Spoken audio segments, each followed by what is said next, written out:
بسم اللہ الرحمن الرحیم. ناظرین السلام علیکم. میں ہوں سید محسن رضا اور آپ دیکھ رہے ہیں میرا فیس بک اور یوٹیوب چینل. ناظرین میں امید کرتا ہوں کہ آپ خیریت سے ہوں گے اور میری دعا ہے کہ اللہ تعالیٰ آپ سب کو اپنی حفاظت میں رکھے. ناظرین 14 اگست کا سورج غروب ہو گیا ہے اور آج پاکستان پورے 77 برس کا ہو چکا ہے. اس آخری ایک برس میں جو ہمیں ایک پاکستان کی تاریخ کی بدترین حکومت ملی، آج جیسے ہی 14 اگست کا سورج غروب ہوا، ساتھ اس بدترین حکومت کا سورج بھی غروب ہو گیا ہے. ویسے تو 14 اگست کا سورج غروب ہونا ایک نیک شگون اس لیے ہے کہ ہم ایک نئے اگلے سال کا اب آغاز کر رہے ہیں پاکستان کے لیے، اور پاکستان کی عمر اب اگلے سال میں داخل ہو چکی ہے، اور انشاءاللہ ہم نئے عزم کے ساتھ، نئی کمٹمنٹ کے ساتھ اور انشاءاللہ نئے وعدوں کے ساتھ ہم اپنی اس اگلے سال کا آغاز کریں گے اور اپنے ملک کو انشاءاللہ دنیا کا بہترین اور عظیم ملک بنائیں گے. لیکن پچھلے ایک سال میں ایک بدترین بربریت رہی، ایک فسطانیت رہی، ایک بدترین قسم کا ایک شخص جو تھا وہ پاکستان کا حکمران رہا. یہ وہی لوگ ہیں جنہوں نے 35-40 سال اس ملک کی جڑیں کھوکھلی کر دی، اس ملک کو کاٹ کے رکھ دیا، ملک کو کھا پی گئے، چاٹ گئے پورے ملک کو. یہ سانحہ ماڈل ٹاؤن کے مرکزی مجرم ہیں. انہی کے زمانے میں آپ کو پتہ ہے کہ ارشد شریف صاحب جو تھے ان کا مرڈر ہوا. انہی کے زمانے میں پیٹرول جو ہے وہ 120 سے آج 270-75 روپے پر پہنچ گیا. انہی کے زمانے میں ڈالر کی جو پرائس تھی وہ 150 سے لے کر آج 290 روپے تک پہنچ چکی ہے.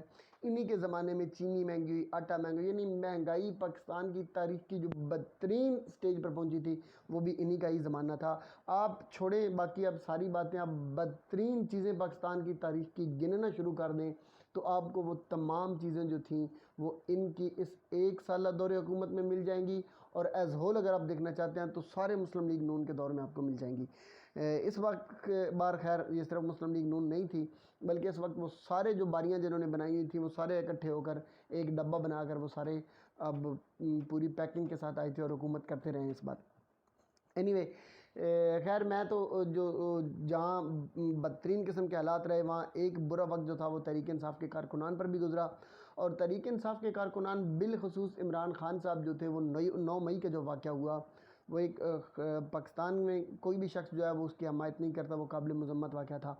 اس واقعہ کے بعد سے تحریک انصاف کا کارکن جو تھا وہ ڈر گیا تھا، سہم گیا تھا، بلکہ ان کی لیڈرشپ جو تھی آپ کو پتہ ہے وہ ساری کی ساری اریسٹ ہو گئی تھی. سیکنڈ لائن قیادت ان کی ساری کی ساری اریسٹ ہو گئی تھی، اور ان کے مین لیڈر جو تھے وہ تحریک انصاف سے یا تو رخصت لے رہے تھے یا پھر سیاست سے رخصت لے رہے تھے کچھ عرصے کے لیے، پارٹیاں بدل رہے تھے، یا پھر خان صاحب کے خلاف بیان دے رہے تھے. اگر کچھ نہیں کر رہے تھے تو وہ بھاگ کے کسی اور ملک میں یا کسی اور جگہ پر اپنے آپ کو سیو کیے ہوئے اور بچا رہے تھے.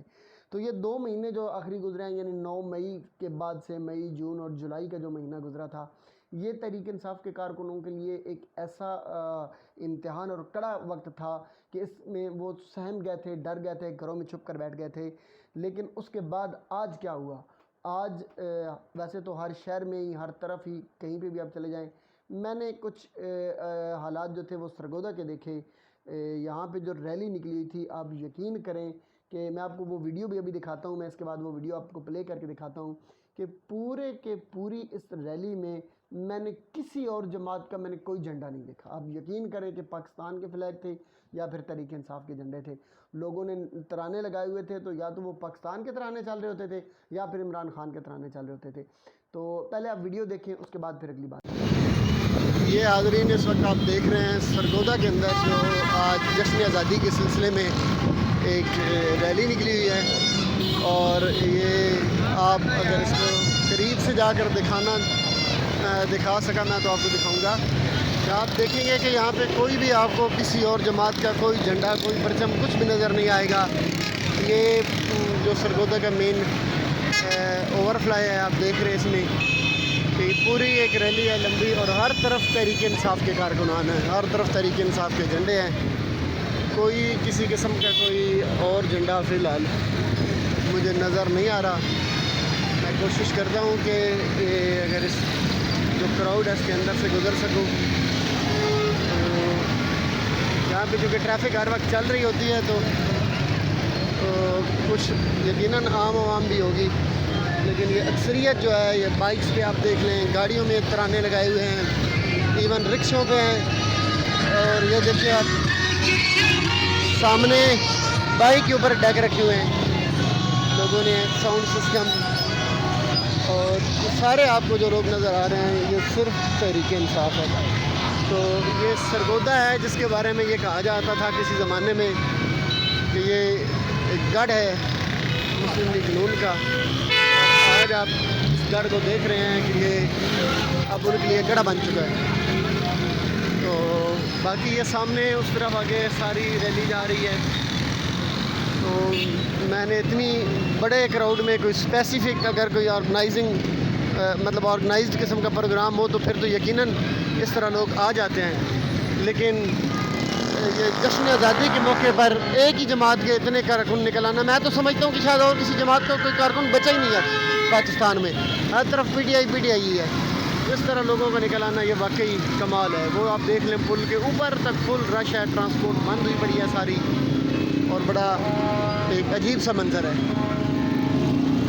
جی حاضرین، اس ویڈیو میں آپ دیکھیں کہ آپ کو کہیں پر بھی کسی اور پارٹی کا کوئی پرچم، کوئی جھنڈا، کوئی کچھ نظر نہیں آئے گا. ایون کوئی نعرہ تک نہیں تھا. میں کافی ٹائم وہاں پہ کھڑا رہا، 2-2.5 منٹ کی تو میں نے ویڈیو بنائی.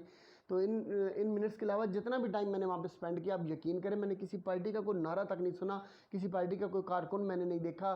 خان کے نعرے لگ رہے تھے، پاکستان کے نعرے لگ رہے تھے، کچھ لوگ پاکستان آرمی کے بھی نعرے لگا رہے تھے. تو ان کا تو کہیں پہ نام ہی نہیں تھا. یوں لگ رہا تھا یہ سرگودا جو تھا یہ کسی زمانے میں ان جماعتوں کا گڑھ ہوا کرتا تھا، ان پارٹیوں کے گڑھ ہوا کرتے تھے. یا تو ان کی برابر ہوتی تھی، یا پھر اب کچھ عرصے سے نون لیگ ہی چل رہا تھا. تو اب یہ گڑھا جو تھا ان ساری جماعتوں کے لیے ایسے لگ رہا تھا جیسے موت کا گڑھا بن چکا ہے. یہ گڑھ نہیں رہا، اب یہ گڑھا بن چکا تھا. ان کی صورتحال یہ ہو چکی تھی. تو کارکن جو تھا تحریک انصاف کا وہ آج نکلا، اس نے خوف کے بت توڑے. انہیں بہانہ ملا، وہ باہر نکلے. انہوں نے اپنے جسے آپ کہتے ہیں کہ آزادی رائے کا جو اظہار کرنا ہے، انہوں نے اپنا اظہار کیا، انہوں نے اپنا میسج دیا. اور اب بلیو کریں کہ پورے پاکستان میں جس طرح کی صورتحال ہوئی ہے، اس میسج سے تحریک انصاف کو جو بہت بڑا فائدہ ہونے والا ہے وہ یہ فائدہ ہوگا کہ اب بہت سے لوگوں کی رائے بدل جائے گی. بہت سے لوگ جو ہیں وہ اب کسی اور اینگل سے آ کے سوچنا شروع کر دیں گے، اور تحریک انصاف کے لیے راستے آسان ہونا شروع ہو جائیں گے. دوسری اہم بات یہ تھی کہ جیسے میاں صاحب جو تھے وہ اب ایوان اقتدار سے رخصت ہو رہے تھے، تو اللہ پاک نے بھی ایک کرم کیا ہے، اور پورے کے پورے اسلام آباد کو اللہ پاک نے اپنی رحمت سے جل تھل کر دیا، دھو دیا ہے. جن عمارتوں کے اندر یہ تشریف فرما رہے ہیں، جن عمارتوں میں یہ بیٹھا کرتے تھے، جہاں جہاں سے یہ گزرا کرتے تھے، جہاں جہاں پر یہ بیٹھ کے میٹنگز کیا کرتے تھے، جو بھی انہوں نے 9 اپریل کے بعد سے لے کر اب تک جتنا ٹائم جہاں جہاں پہ بھی گزارا ہے، ان کے جانے کے بعد اللہ پاک نے ایسی بارش برسائی ہے کہ ان کے قدموں کے نشان تک دھو کے رکھ دیے ہیں. اور یہ شاید قدرت کی طرف سے پیغام تھا کہ بس اس کے بعد پلٹ کر اب یہ روحیں اور یہ جسم اب ان ایوانوں میں اور ان شاہراہوں پر اب دوبارہ یہ ان کے قدم نہیں لگیں گے. اب میں نے ایک دفعہ اسلام آباد کو جل تھل کر دیا، دھو دیا، پاک اور صاف کر دیا. حالات انشاءاللہ بہت بہتری کی طرف جائیں گے. تحریک انصاف کے لیے اچھی خبریں دعاؤں میں یاد رکھیے گا. اللہ تعالیٰ میرا اور آپ کا، ہم سب کا حامی و ناصر ہو. والسلام.